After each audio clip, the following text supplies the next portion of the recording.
नमस्कार। अब हम जॉन स्टुअर्ट मिल के दूसरे पार्ट में राज्य संबंधी विचार और प्रतिनिधि शासन संबंधी विचार को हम देखेंगे। तो सबसे पहले हम देखते हैं जॉन स्टुअर्ट मिल के राज्य संबंधी विचार। मिल समाज शब्द का उपयोग राज्य के रूप में भी किया है। समाज संबंधी विचार ही मिल के राज्य संबंधी विचार माने जाते हैं। राज्य की उत्पत्ति कैसे हुई इसके संबंध में मिल मानता है कि यद्यपि राज्य प्राकृतिक तो है और प्रत्येक स्तर पर राज्य का स्वरूप वैसा ही होता है जैसा मनुष्य के द्वारा या व्यक्ति के द्वारा उसे प्रदान किया जाता है। व्यक्ति की आवश्यकता के अनुरूप राज्य का विकास होता गया। इस तरह से मानता है कि राज्य के जैसे जैसे व्यक्ति का की उन्नति होती है वैसे वैसे राज्य का विकास हुआ, ऐसा मिल का मानना है। इसके उद्देश्य के संबंध में मिल ने कहा है कि राज्य का उद्देश्य सामाजिक और सार्वजनिक कल्याण करना होता है, क्योंकि राज्य का उद्देश्य मनुष्य के व्यक्तित्व का विकास करना होता है। राज्य का उद्देश्य कुल मिलाकर मनुष्य के व्यक्तित्व का विकास, मनुष्य का कल्याण, समाज का कल्याण करना ही राज्य का उद्देश्य है, ऐसा मिल का मानना है। अपने विचारों का विश्लेषण मिल ने इस प्रकार से किया है। राज्य के संबंध से संबंधित जो विचार है उसका विश्लेषण निम्न प्रकार से किया है। राज्य के संबंध में मिल ने राज्य के कुछ उद्देश्य बताए हैं। राज्य का उद्देश्य सामाजिक और सार्वजनिक कल्याण करना होता है, क्योंकि राज्य का उद्देश्य मनुष्य के व्यक्तित्व का विकास करना है। राज्य के संबंध में अपने विचारों का विश्लेषण मिल ने निम्न प्रकार से किया है। पहला, राज्य एक कृत्रिम संस्था है। मिल का ये मानना है कि राज्य मनुष्य के द्वारा बनाई गई संस्था है। जैसे जैसे मनुष्य का विकास होता गया वैसे वैसे राज्य का भी विकास हुआ है। दूसरा, राज्य के बारे में मानना है मिल का कि राज्य साधन है, साध्य नहीं। अर्थात राज्य जो है वो मनुष्य की आवश्यकताओं को पूरा करने वाला एकमात्र साधन है। अर्थात राज्य मनुष्य की प्रत्येक आवश्यकताओं की पूर्ति करता है। तीसरी बात इसके लिए मानता है मिल कि राज्य एक आवश्यक बुराई है। अर्थात मिल का ये मानना है कि राज्य तो आवश्यक है लेकिन बुराई भी है। वो इसलिए क्योंकि राज्य के पास में सत्ता होती है, शक्ति होती है, जिसका दुरुपयोग भी वो करता है, इसलिए राज्य एक आवश्यक बुराई है, ऐसा मिल का मानना है। अगली बात वो उसके इस प्रकार से है कि राज्य के कानून स्वतंत्रता को सीमित करते हैं। अर्थात राज्य के द्वारा जो कानून बनाया जाता है वो मनुष्य की स्वतंत्रता को सीमित करते हैं, ऐसा मिल का मानना है। इसलिए राज्य का जो हस्तक्षेप है वो कम से कम मनुष्य के कार्य के अंतर्गत होना चाहिए। राज्य के कार्य के संबंध में मिल ने बताया है कि राज्य के द्वारा जो कार्य किया जाता है वो निम्न प्रकार से होता है। पहला, उसने कार्य के संबंध में ये बात कही है कि देश व नागरिकों की बाह्य आक्रमणों से रक्षा और सुरक्षा।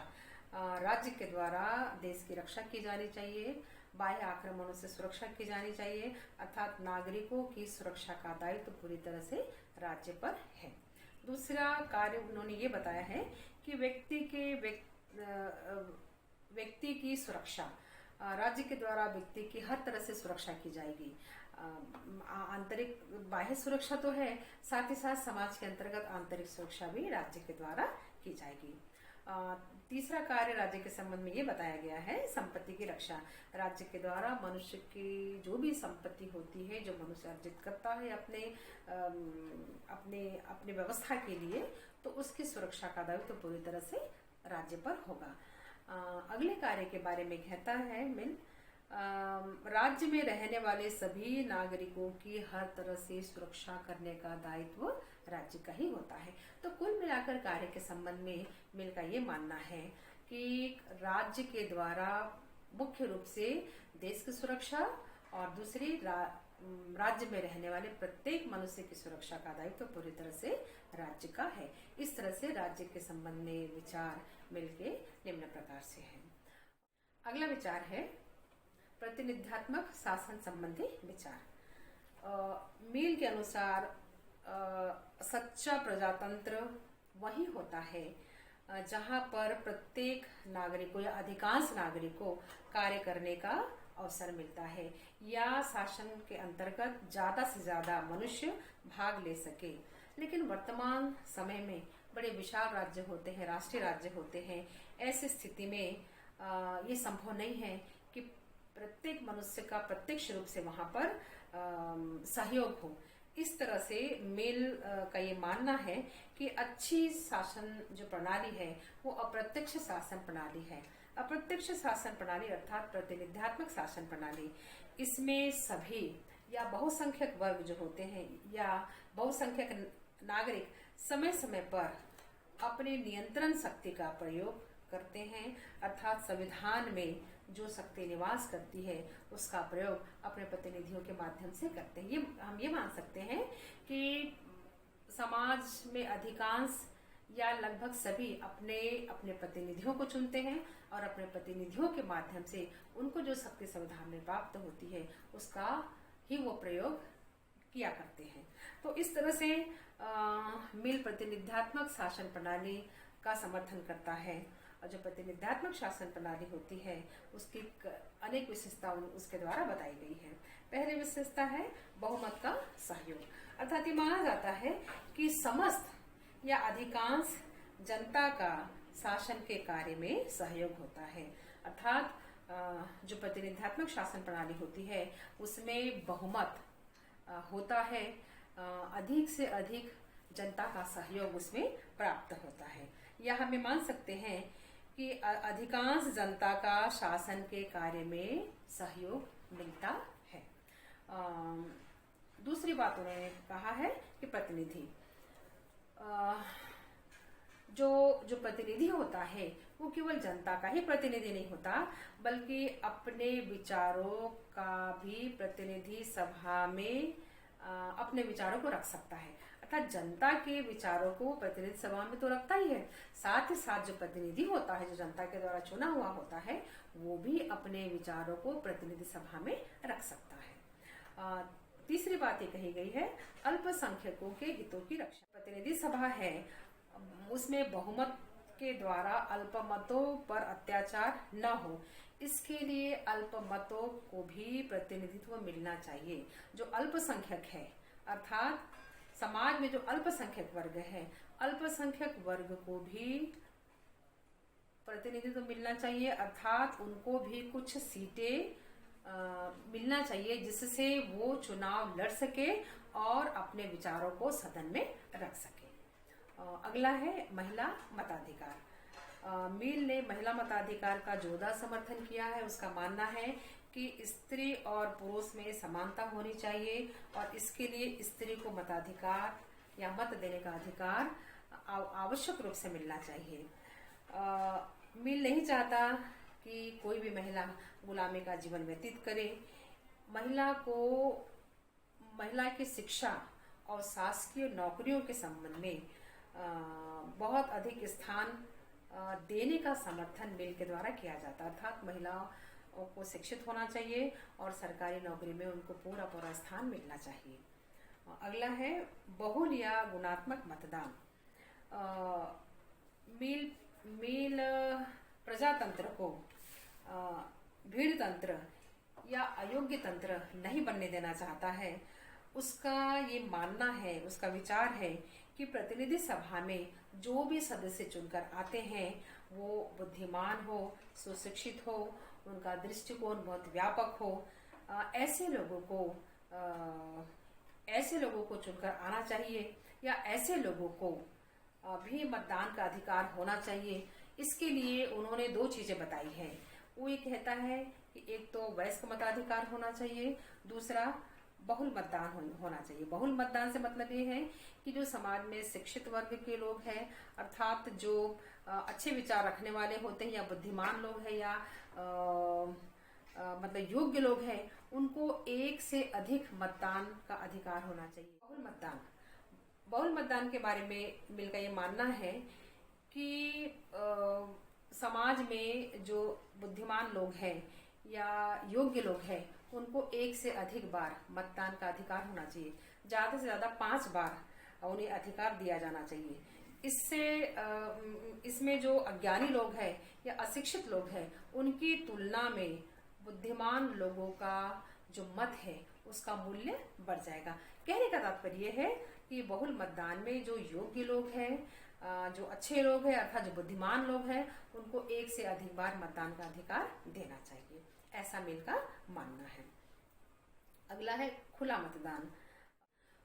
खुला मतदान के बारे में ये मानना है मिल का, उन्होंने बेंथम के गुप्त मतदान प्रणाली का समर्थन नहीं किया। उसका ये मानना है कि जहाँ गुप्त मतदान होता है वहाँ पर बेईमानी और भ्रष्टाचार को बढ़ावा होता है, इसलिए वो खुले मतदान का समर्थन करता है। हाथ उठाकर अपना मत दिया जा सकता है। तो लेकिन ये जो बड़े राष्ट्रीय राज्य होते हैं उसमें संभव नहीं है।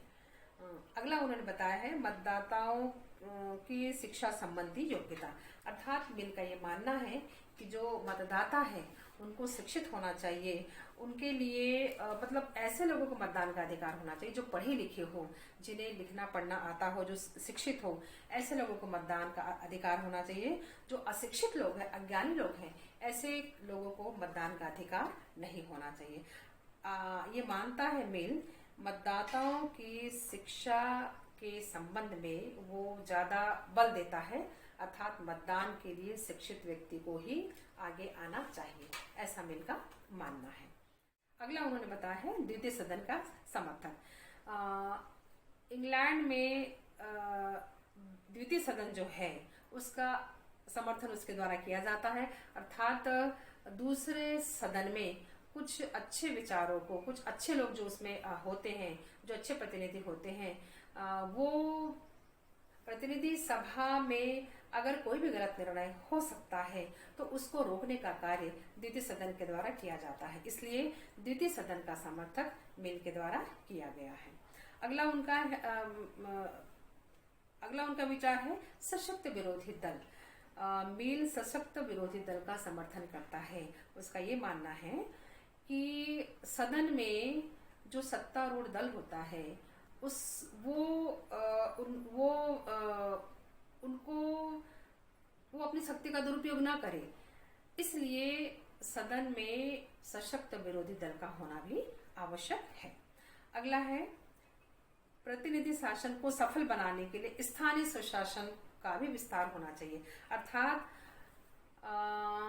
शासन को सफल बनाने के लिए या प्रतिनिधि शासन को सफल बनाने के लिए जो स्थानीय स्वशासन है उसको भी ज्यादा महत्व दिया जाना चाहिए, उसका विस्तार होना चाहिए। ज्यादा से ज्यादा लोगों के हाथ में अगर ज्यादा से ज्यादा लोग अगर शासन के कार्य में भाग लेंगे, उनका सही होगा, तो शासन का संचालन बहुत अच्छे ढंग से होगा, ऐसा मिल का मानना है।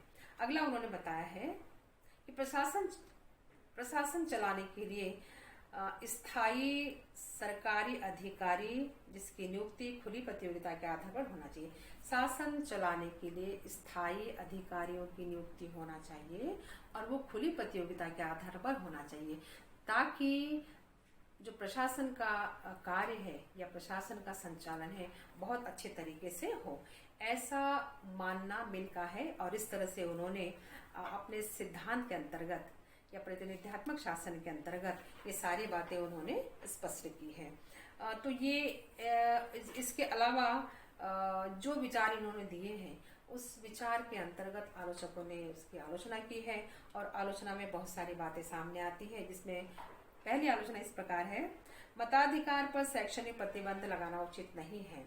आलोचक ये कहते हैं कि मिल ये कहता है कि उन शिक्षितों को ही मतदान का अधिकार होना चाहिए, तो ये उचित नहीं है, अर्थात मताधिकार केवल शिक्षा के आधार पर दिया जाना ये सही नहीं है, ऐसा आलोचकों का मानना है। दूसरी बात यह है कि सार्वजनिक मतदान उचित नहीं, अर्थात जो सार्वजनिक मतदान है वो सही नहीं है, क्योंकि सार्वजनिक मतदान अभी संभव नहीं है। इस तरह से जो बात कहता है मिल की खुला मतदान होना चाहिए, वो आज के समय में संभव नहीं है। अगली आलोचना इस आधार पर की जाती है कि अनुपातिक प्रतिनिधित्व जटिल व अनुपयोगी है, क्योंकि इसमें छोटे छोटे जो राजनीतिक दल होते हैं या छोटे छोटे राजनीतिक दलों का जो निर्माण होता है, उसमें ये प्रतिनिधित्वात्मक शासन प्रणाली के अंतर्गत कई बार संकट पैदा करते हैं। तो इस आधार पर ये माना जाता है कि अनुपातिक प्रतिनिधित्व जटिल और अनुपयोगी है, ऐसा आलोचकों का मानना है। अगली आलोचना उसकी इस आधार पर की जाती है कि गुणात्मक व बहुत मतदान अव्यावहारिक है। मिले कहता है कि योग्यता के आधार पर व्यक्ति को एक से अधिक बार मतदान का अधिकार होना चाहिए। आलोचक कहते हैं कि किसके पास अधिक योग्यता है, किसके पास कम योग्यता है, इसका मापदंड नहीं होता है, अर्थात योग्यता का मापदंड नहीं होता है। इस आधार पर मिल का जो विचार है वो उसकी आलोचना आलोचकों के द्वारा की गई है। तो इस प्रकार हम देखते हैं कि जॉन स्टुअर्ट मिल ने अपने अनेक विचारों के आधार पर राजनीति विज्ञान में महत्वपूर्ण सिद्धांत दिए हैं, और आज राजनीति के अंतर्गत हम पाते हैं कि उनके विचारों की छाप हमको राजनीति विज्ञान के अंतर्गत देखने को मिलती है। उन्होंने जो अपने विचार दिए हैं वो आज के समय में, आज की राजनीति में बहुत हद तक हम उसका समर्थन देखते हैं, बहुत कुछ हद तक उसको स्वीकार करते हैं और मानते हैं। इस तरह से मिल के जो विचार है बहुत ही महत्वपूर्ण विचार हमको देखने को मिलते हैं। धन्यवाद।